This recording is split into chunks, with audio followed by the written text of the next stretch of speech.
जी तो दोस्तों, एहसान उल्लाह जिसने क्वेटा ग्लैडिएटर्स की मजबूत तरीन बैटिंग लाइनअप को तबाह बर्बाद करके रख दिया।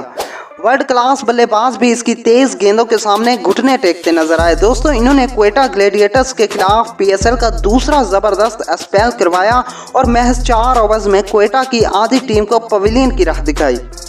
दोस्तों, मुल्तान सुल्तान्स की जानिब से खेलने वाले एहसान उल्लाह का ताल्लुक खैबर पख्तूनख्वा से और ये दूसरी मरतबा पीएसएल में खेल रहे हैं। दोस्तों, पीएसएल 7 में इनको मुल्तान सुल्तान्स ने पिक किया था, मगर इनको मौका ना मिल सका और इस बार इनको मौका मिला तो इन्होंने इस मौके का भरपूर फ़ायदा उठाया और अपनी सलाहियतों के जौहर पूरी दुनिया को दिखाए। दोस्तों, अगर इनकी गेंद की स्पीड की बात करें तो ये 140 प्लस की स्पीड से बॉल करते हैं और जिस बॉल पर इन्होंने सरफराज अहमद को आउट किया उसकी स्पीड 150 किलोमीटर फी घंटा थी। दोस्तों, पीएसएल में हमेशा टैलेंट नज़र आता रहता है और इसी तरह एहसान उल्लाह भी पाकिस्तान के उभरते हुए सितारे हैं। जिस तरह से इन्होंने क्वेटा ग्लैडिएटर्स के तजर्बाकार बल्लेबाजों को परेशान करके रख दिया, उम्मीद की जा सकती है कि एहसान उल्लाह जल्द ही पाकिस्तान की नेशनल टीम में खेलते हुए नजर आएंगे।